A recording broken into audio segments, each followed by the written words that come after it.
এত মানুষের ভিড় ছিল, ভিড়ে একেবারে চ্যাপ্টা হয়ে যাওয়ার পালা। আসলে এমন এতটা পরিস্থিতি খারাপ হবে বুঝতেই পারিনি। যেদিকে তাকাবেন শুধু জোড়া শালিক, লাল শাড়ি, সাদা শাড়ি।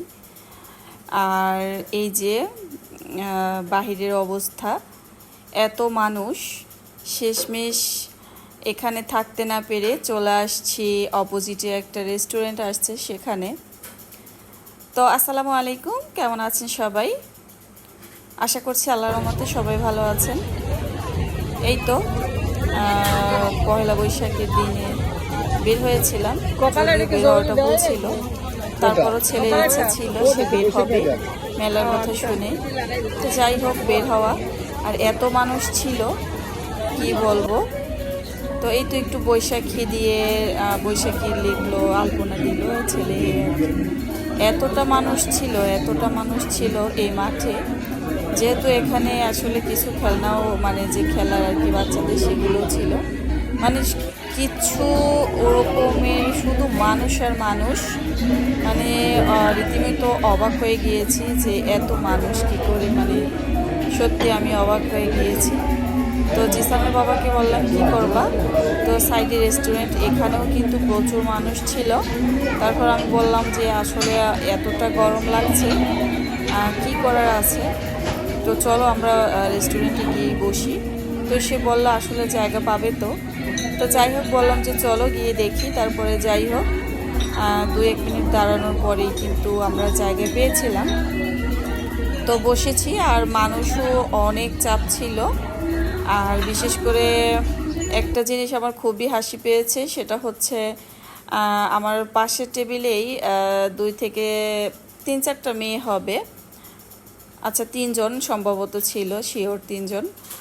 তো ওরা খেতে বসছে, ওরা অর্ডার দিচ্ছে, তো ওরা খাবে, তারপর তো যাবে। কিন্তু এত মানুষ ছিল, টেবিলের পাশে দাঁড়িয়েছিল। তো আসলে মানুষ যদি টেবিলের পাশে দাঁড়িয়ে থাকে তাহলে কি না যায় খাওয়া বা না যায় কথা বলা, কি আর করার। তো দেখে হাসি পাচ্ছিল, কিন্তু মানে এমন পরিস্থিতি ছিল, কিছু করার ছিল না। তো এপাশে আমরা পিৎজা অর্ডার করেছিলাম, আর সেই সাথে কফি অর্ডার করেছি। তো আগে করেছি কি, আমাদের কফি দিয়ে বসিয়ে রেখেছে, যেহেতু অনেক মানুষ ছিল এই কারণে।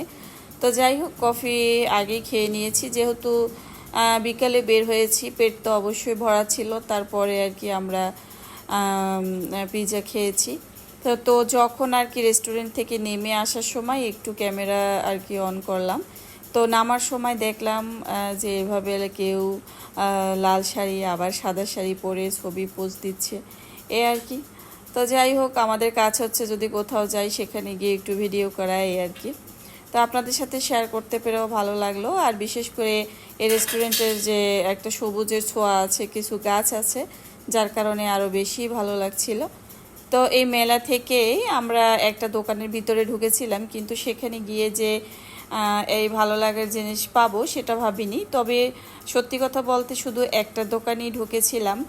আর যদিও জিসানের বাবাই বলেছিল যে কোনো একটা দোকানে ঢুকো, তো ওই দোকানটাতেই ঢুকেছিলাম। কিন্তু সেই দোকানে গিয়ে যে এইগুলো পাবো, আর বাকি কোনো দোকানেই আমরা ঢুকি নেই, কারণ খুবই ভিড় ছিল। তো কিছু করার নাই, যাই হোক। তো এখানে এগুলো ছিল বগুড়ার দই, খুবই মজাদার ছিল। এটা মিষ্টি দই হলেও খেতে একটু টক টক ছিল, মানে অন্য রকমের ভালো লাগছিল। তো তারপর আর কি বাসায় এসে পরে রাতে খাওয়া দাওয়া করার পরে জিসানের বাবাকে দিয়ে দিলাম। তো হাঁড়ির যে দাম ছিল সেই তুলনায় আসলে দই একেবারেই কম ছিল। আর হাঁড়ির যে ভিতরটা কিন্তু, যে মাঝখানটা উঁচা ছিল। তো যাই হোক, একবারের মতোই খাওয়া গিয়েছিল। তো এরপরে আমরা কিন্তু সেই দোকান থেকে, যেই দোকান থেকে দধি নিয়েছি, সেখান থেকে নিয়েছি। আমি যদিও এই চালগুলো অনেক দিন ধরেই খুঁজেছিলাম, তো সেই আর কি 2 প্যাকেট চাল নিয়েছিলাম, 1 কেজি 1 কেজি করে 2 কেজি। আর এখানে ব্রাউন যে লাল চিনিটা, সেটাও নিয়েছিলাম। তো চিনিটা আসলে আমি তো চিনি খাই না, চা খেলেও চিনি খাই না। আর জিসানের বাবাকে যদি চা দেই তখন আর কি তাকে চিনি দেওয়া হয়, তাও খুবই সামান্য পরিমাণে, মানে যেন কোনো রকম মিষ্টি হয় সেরকম করে। আসলে আমরা মিষ্টি খাবারটা একটু কম খাই, বিশেষ করে চিনি থেকে দূরেই থাকি। আপনার ডায়াবেটিস থাকুক আর নাই থাকুক, চিনিটা না খাওয়াই ভালো, এটা স্বাস্থ্যের জন্য খুবই উপকারী। তো যাই হোক, এখানে আমি লাল চালটা তো অনেক দিন ধরেই খুঁজেছি বললাম। তো আসলে লাল চালটা পেয়ে আমার ভীষণ ভালো লাগছিল। তো বিশেষ করে একটা সমস্যা হয়ে গিয়েছিল, সেটা হচ্ছে এই চিনি, দই, তারপরে চাল প্রায় 2 কেজি। তো এগুলো নিয়ে একটা বিপাকে পড়ে গিয়েছিলাম, এত মানুষ ছিল তো হাঁটাহাঁটি করা, এই কারণেই আর কি আমরা একটু শান্তির জন্য পাশে রেস্টুরেন্টে গিয়ে বসেছিলাম, এই আর কি। তো চালগুলো এনে আবার বাসায় রেখেছি, যেহেতু এই চালের ভাত তো আমি একাই খাবো, কারণ এটা আমার অনেক পছন্দের।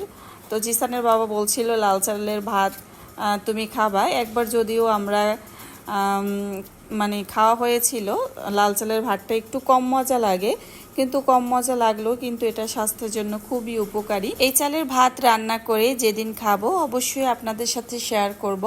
আজকের মতো এখানেই বিদায় নিচ্ছি। আল্লাহ হাফেজ।